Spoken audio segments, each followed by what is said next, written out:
Vamos lá, gente. Esse vídeo aqui vai dar continuidade à explicação sobre o Simple Present. E nesse vídeo nós vamos falar sobre as regras que estão envolvidas na terceira pessoa. Então, bastante atenção agora nessas regras, que elas somente vão acontecer quando vocês podem ver aqui quando o sujeito é he, she, it. Então, não tem outra situação a não ser que você utilize as regras aqui em he, she, it. Legal? Então, normalmente a gente pode ver que os verbos eles tendem a permanecer normal quando o sujeito é I, you, we e they. E he, she, it, os verbos eles tendem a mudar. Isso você pode ver aqui na estrutura gramatical. Então você tem aqui o sujeito, esse aqui é do verbo to be. Eu coloco uma comparação das estruturas para que vocês possam identificar como é que fica a negativa e interrogativa. A do Simple Present está aqui, ó. Eu tenho um sujeito, eu tenho o verbo e o complemento. E vocês podem ver que o verbo ele tem um asterisco. Esse asterisco está relacionado ao sujeito. Quando o sujeito for he, she, it, he, she ou it, o verbo, esse asterisco que vocês podem observar aqui, ele tende a modificar o verbo com as regras. Quais são essas regras que eu tô insistindo em falar com vocês? É assim, ó.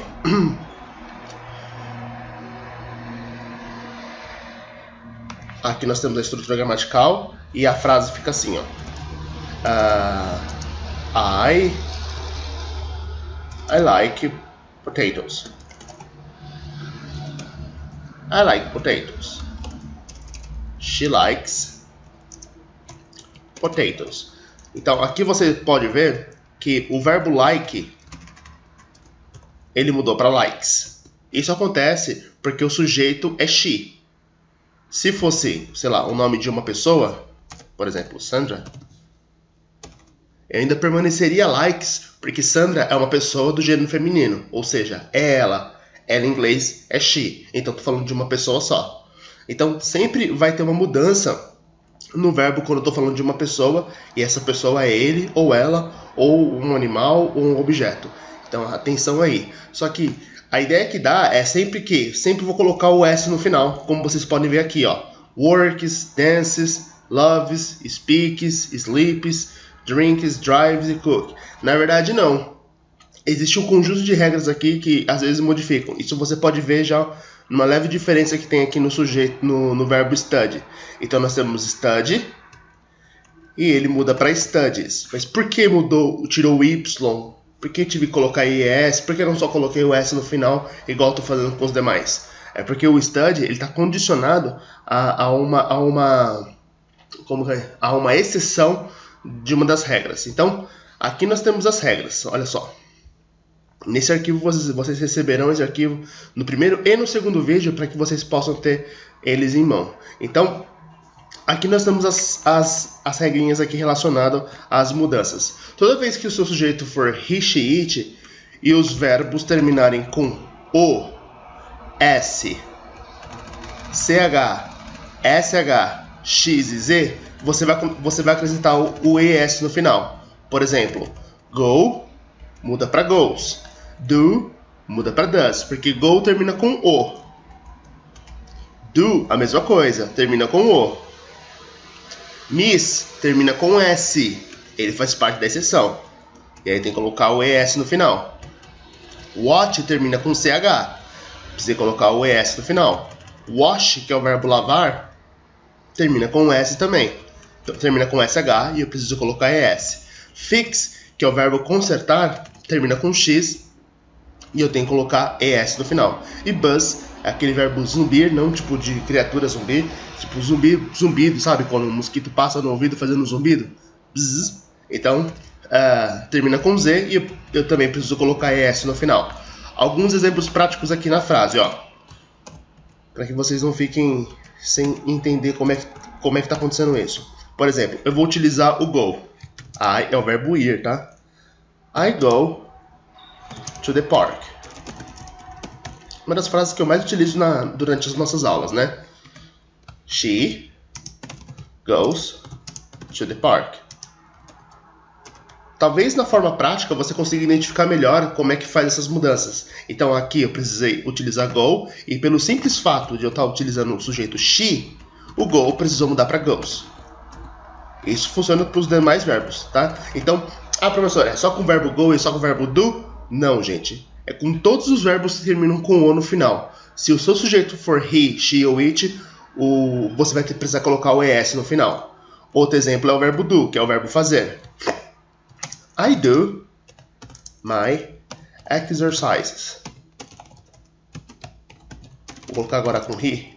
He does. Por exemplo, ele faz os meus exercícios. My exercises.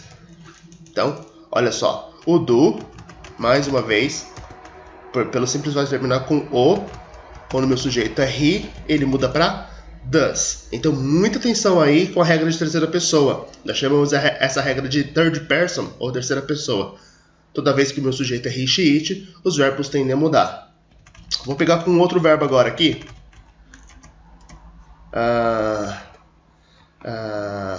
You fix my car. Você conserta o meu carro. Ou she fixes my car.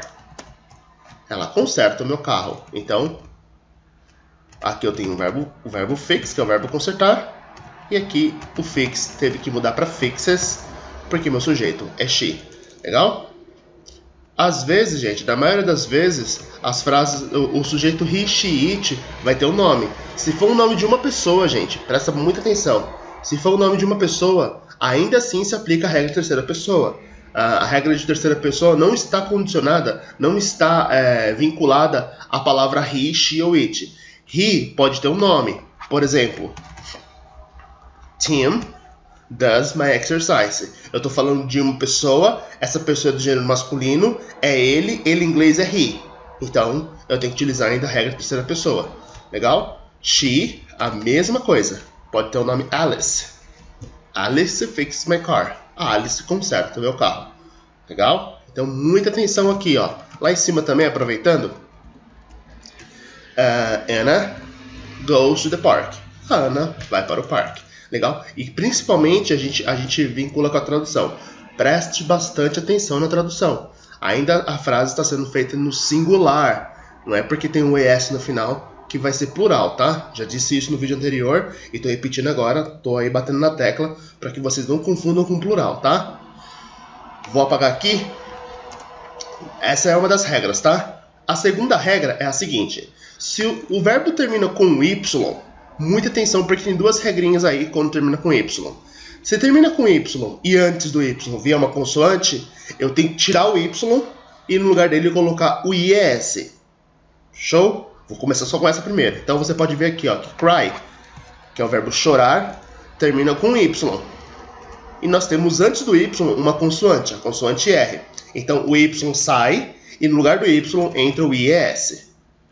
Try é o verbo tentar.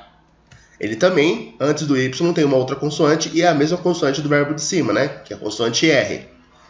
Quando o meu sujeito for he, she, it, eu vou tirar o Y e no lugar dele colocar o IES. O study que vocês já viram lá em cima, né, nos exemplos, termina com a consoante, termina com Y e antes do Y vem a consoante D.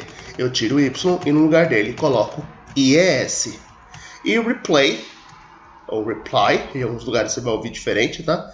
Ele termina com a consoante Y e antes vem a consoante L. Tiro o Y e no lugar dele coloco o IES. Exemplos práticos. I study. Já usei uma frase com study, né? I study math. Eu estudo matemática. She studies math. Então, olha só. Pelo simples fato de aqui eu estou utilizando o verbo study sem nenhuma alteração. E aqui o study precisou mudar para studies porque o sujeito é he, she, it. Legal? Então, é essa mudança que eu estou falando para vocês que acontecem sempre que o sujeito for he, she, it, os verbos tendem a mudar. E é por isso que aquele asterisco fica em cima do verbo. Aquele asterisco em cima do verbo é justamente caso o sujeito seja he, she, it, o verbo vai mudar por conta das regras. Legal? Vou usar um outro exemplo ali, ó. You cry too much. Você chora muito. The baby cries too much. Opa. Então, o bebê chora muito. E olha só, gente. Quando a gente fala de bebê, eu não identifiquei qual é o gênero do bebê, se é masculino ou feminino. Mas estou falando de uma pessoa só, que pode ser tanto ele ou ela. Nesse caso, eu também aplico a regra da terceira pessoa. E o verbo que é cry, ele muda para cries, aplicando o ES no final. Eu estou falando de uma única pessoa. E nessa frase, a minha única pessoa é o bebê. Não estou falando de 2 bebês, nem de 3, nem de nada. Estou falando de um só. E aí eu aplico a regra da terceira pessoa também. Então bastante atenção aí para que vocês não cometam esses erros. E eu já disse para vocês que às vezes o sujeito não vai vir só he, she ou it. Às vezes o sujeito vai vir com um nome, né? E esse nome pode ser um bebê, pode ser, sei lá, o nome de um objeto, a geladeira, a porta. Quer ver? Aqui. Olha lá. The video. Eu vou colocar agora sem ser pessoas, tá? The video. Eu vou colocar no plural para você ver. Ó. The video replay too much. All the time. Então, o vídeo repete várias vezes. E aqui você pode ver que eu não modifiquei o verbo. Mas, professor, o vídeo não é mais de um? Nesse caso, eu estou falando de vídeos no plural. Então, quando eu coloco no plural os vídeos, a palavra não entra, a regra das mudanças de verbo não entra em ação. Por quê? Porque eu estou falando de 2 ou mais. Agora, se eu estou falando numa frase somente de um vídeo, agora sim. The video replays all the time.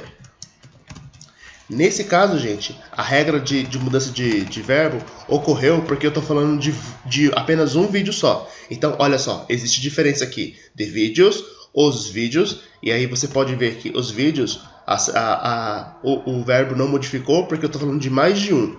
Quando eu estou falando de apenas um, então eu preciso fazer a mudança.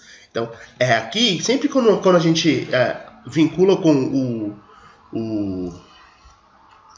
o it, que você pode ver aqui, ó, sempre há dificuldade nessa linha aqui, ó, do it.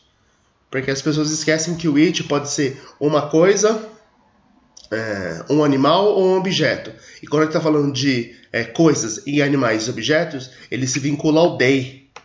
Então, o que eu quero explicar, o que eu quero dizer aqui para vocês? Se eu estou falando de vídeo, é aqui. Se eu estou falando de vídeos, é aqui. Então, a regra modifica apenas quando estou falando de uma só. Quando é 2 ou mais, o verbo vai permanecer normal. Legal? Então, muita atenção aí. Voltando para as regras, eu expliquei quando termina com Y e antes do Y vem uma consoante. Mas se vier uma vogal, né? Porque é normal. Quando a gente está falando quando a gente fala de Y, ele pode terminar com ele pode terminar com Y e antes vir uma consoante. E quando ele vier com uma vogal, segue-se uma outra regra. Então, termina com Y. Antes consoante, tira o Y. Mas se terminou com Y e antes vem uma vogal, aí você tem que só colocar o S no final. Pô, professor, mas é assim mesmo? É assim mesmo, tá? Terminou com Y, repare se antes é uma consoante ou se antes é uma vogal. Se for uma vogal, coloca o S no final se o seu sujeito for he, she, it. Se terminou com Y e antes vier uma consoante, tire o Y e coloque IES se o seu sujeito for he, she, it. Então não esqueçam disso. Só vai mudar essas regras quando o seu sujeito for he, she, it. Mas, professor, você está muito repetitivo nesse vídeo.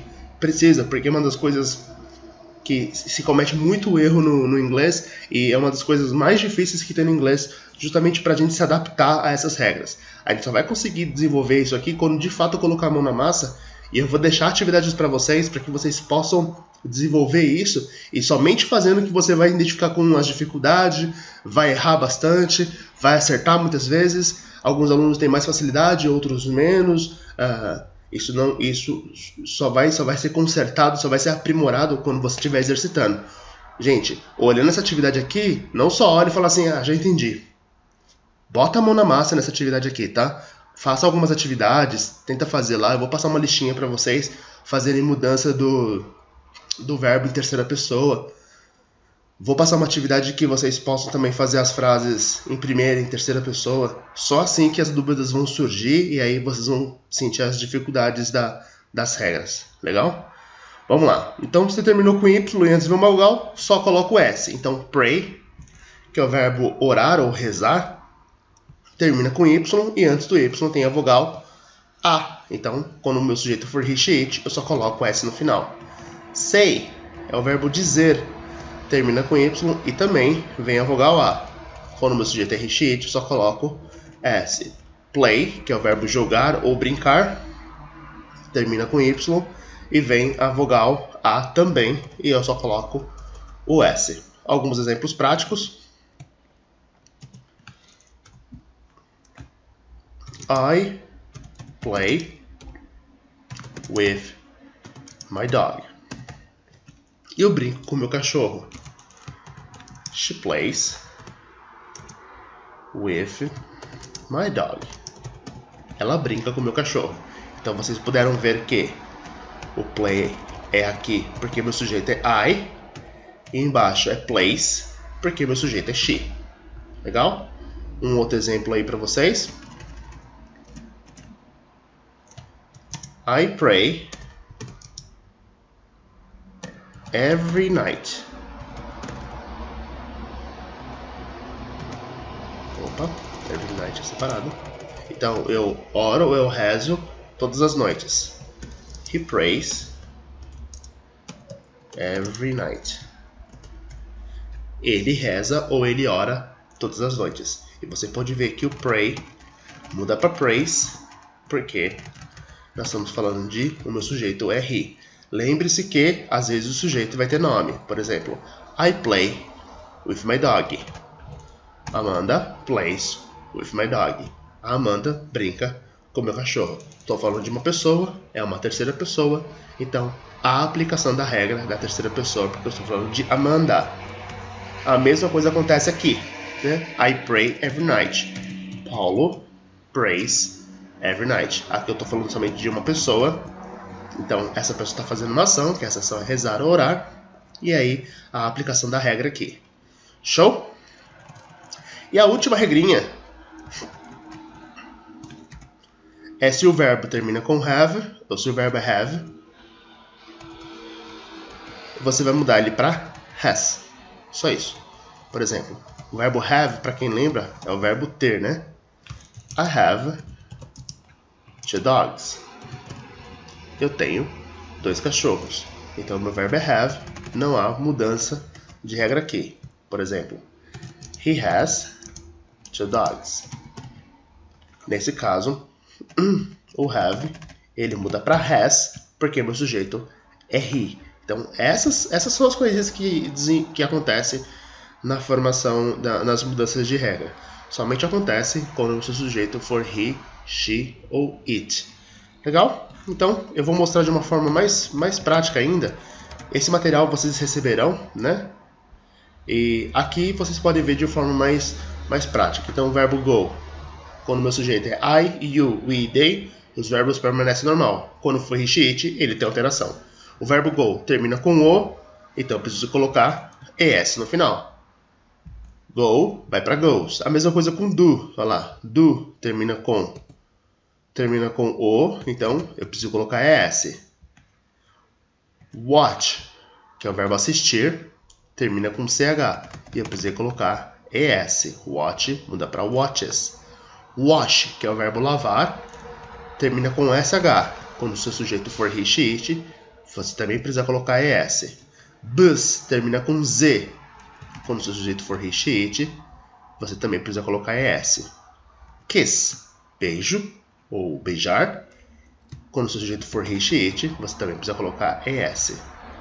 Fix, que já vimos que é o verbo consertar, termina com x e seu sujeito he, she, it, também coloca es. Olha só aqui o próximo verbo. O verbo é work. Professor, peraí. O work não termina com nenhuma delas. Então, é essa análise mental que você precisa fazer. Vê o verbo. Aí você tem que pensar assim. Termina com o, termina com ch, sh, x, z, o. Termina com y. Tá escrito have aqui? Não, está escrito work. Então, ele não se aplica a nenhuma das exceções. O que você faz? Volta para a regra principal. Quando o seu sujeito for he, she, it, eu preciso colocar S. Então, a regra geral é, põe S no final. Exceções, CH, SH, X, Z, O, Y e have. É essa. Então, todos os verbos vão mudar quando for he, she, it. Normalmente, põe S no final. As exceções são CH, SH, S, X, Z, O e Y e have. Então, vocês têm só essas exceções que vocês precisam tomar muita atenção, porque há uma regra específica para essas exceções. Legal? Então, aqui o work, ele não se aplica em nenhuma das regras que está mencionada, né, que eu acabei de citar. Então, você faz o quê? Só coloca o S no final. Então, o S no final, quase todos os verbos eu coloco o S no final. A exceção são aquelas, legal? Play, olha lá. Termina com Y e antes vem uma vogal.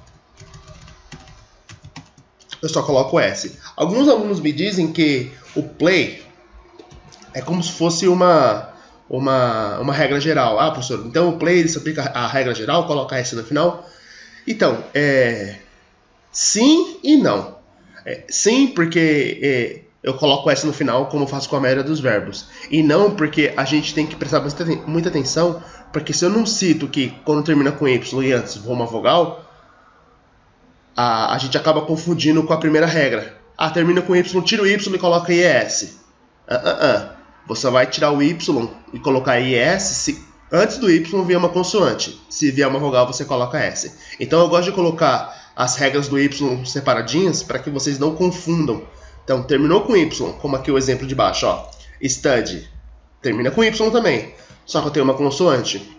E aí, o Y some. E no lugar do Y eu coloco o IES. Se eu não separo isso, a gente comete grandes erros aí, né? Tipo, então termina com Y e for uma vogal, é uma regra geral. Não. Termina com Y, repara se é uma vogal ou se é uma consoante. Se for terminou com Y e antes é uma vogal, é uma regra. Se terminou com Y e vem antes uma consoante, é outra regra.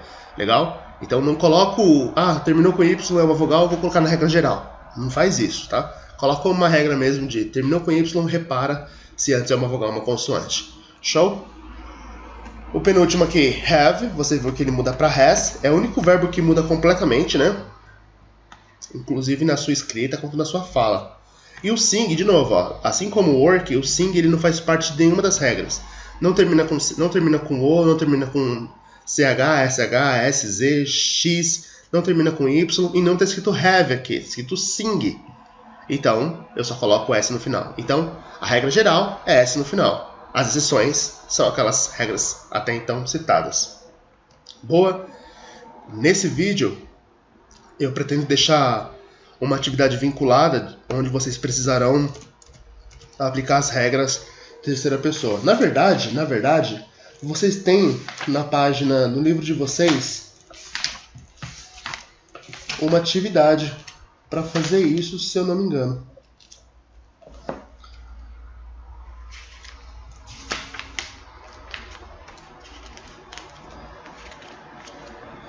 Essa atividade que eu estou citando agora da terceira pessoa, ela está na página 78 do livro de vocês, do book 1. Então eu vou colocar aqui, ó, page 78. Opa. Page 78, aí coloco 400, os pais pensam, nossa, o livro é tão grande assim? Não, é um livro pequeno, viu, gente?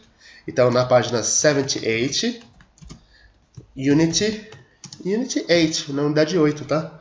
Então lá vocês têm... falando sobre terceira pessoa, he, she, it, como é que fica essa mudança. Isso que vocês acabaram de ver aqui, não, eu não tirei do livro, parece que tirei do livro, mas tem muita similaridade. Lá tem outros exemplos e vocês farão a atividade 1. O que é interessante é que essa atividade 1 você pode também ouvir. Então, se você ainda não conhece o aplicativo, você vai, pelo seu celular, eu vou abrir até a página aqui na internet para que vocês possam visualizar, obviamente se o meu computador cooperar. Abriu. Então vocês vão procurar a editora Viena editora, parece que é, olha lá, a editora Viena, que é a editora do livro, tá?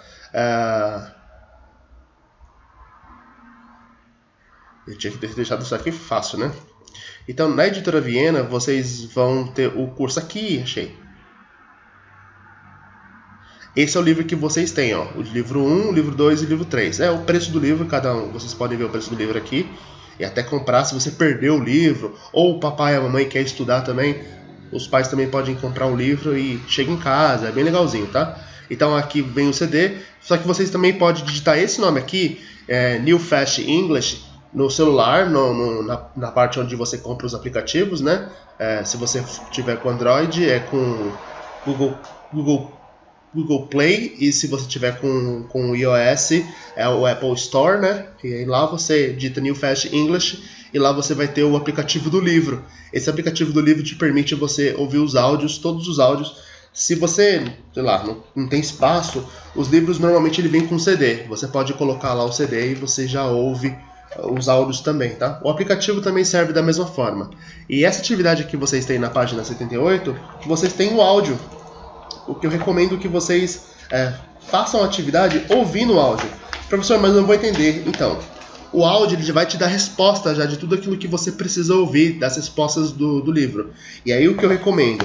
Depois que você ouviu, corrigiu a atividade de vocês, entram no Google Tradutor, gente. Comecem a desenvolver a tradução das frases. Então, no livro tem frases simples. Então, aqui no Google Tradutor, é uma outra ferramenta para você ampliar cada vez mais o conteúdo de você. Ah, professor, se precisar usar o Google Tradutor, não preciso fazer curso de inglês.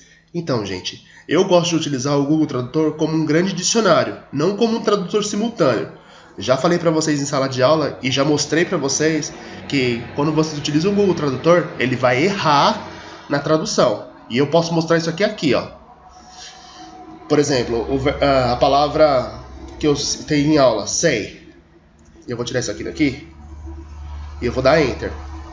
Olha só, a gente viu que o verbo say é dizer, né? Então, esses aqui são os verbos relacionados à palavra say. É dizer, afirmar, declarar, alegar, falar, proferir, rezar, anunciar,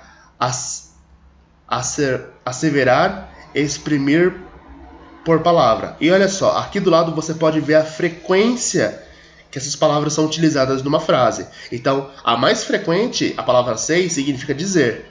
Mas também, com uma baixa frequência, você tem a palavra afirmar ou falar. Mas normalmente a palavra say significa dizer. Então aqui você vê a frequência da utilização da palavra. Ó. Também aqui, ó, como substantivo, a palavra say pode ser palavra. Então também tem uma frequência muito alta. Legal? O que acontece quando você tenta fazer uma tradução simultânea? Ele vai pegar as palavras mais frequentes e vai traduzir com as palavras mais frequentes. Nem sempre a frase vai fazer sentido. E aí que o professor de inglês consegue pegar se você utilizou o Google Tradutor ou não. Então, normalmente, o Google Tradutor, por utilizar a frequência das traduções, ele faz uma tradução esquisita. O aluno, às vezes, não tem esse conhecimento de entender se a frase está correta ou não. Simplesmente colocou no Google Tradutor, ele traduziu, o aluno acha que está certo. Aí o professor vê a frase e sabe que o aluno utilizou o Google Tradutor porque a frase não tem coerência. Então, cuidado com o Google Tradutor. Eu gosto de utilizar o Google Tradutor como um dicionário. E ele é ótimo como dicionário, porque assim quando você termina de utilizar a palavra, eu quero procurar por outra. Normalmente, no celular, ele armazena um histórico aqui, ó. Então, aqui, ó, são o histórico das palavras que o professor já utilizou, teve que pesquisar, teve que lembrar. Então, é normal utilizar. Então, ele cria um histórico de palavras que você já pesquisou, como se fosse um dicionário só seu. Legal? Então, saibam utilizar o Google Tradutor como uma ferramenta que vai auxiliar vocês nas suas atividades, não como um tradutor simultâneo. Repito, como tradutor simultâneo, ele é horrível, mas como dicionário, ele é um dos melhores dicionários que tem no mundo. Show? Essa é a minha dica de hoje. Essa é a atividade que vocês têm que fazer na página 78. Vocês têm lá em cima a explicação. Vocês receberão o arquivo. Esse arquivo que o professor estava utilizando aqui, vocês receberão, que o professor vai linkar esse arquivo aqui em PDF para que vocês possam observar, tá? E aí vocês farão a atividade na página 78 e obviamente darão play para ouvir junto com as respostas. Boa? Pratiquem, gente. Pratiquem bastante, porque um dos conteúdos mais difíceis do inglês é o Simple Present. Muitos alunos desistem ou veem muita dificuldade quando entram no quesito do Simple Present. Boa? Somente com a prática vocês adquirirão conhecimento sobre esse tema. Legal? Essa é a dica de inglês de hoje aí. A gente se vê na próxima aula, que no próximo vídeo que eu vou falar para vocês como é que coloca a frase em negativa e interrogativa no Simple Present. Vou gastar mais um vídeo explicando sobre o Simple Present, só que agora a gente vai ter uma outra abordagem. Como é que eu falo sim e não e como é que eu faço pergunta no Simple Present, similar ao que a gente viu no verbo to be. Legal? Então, até a próxima!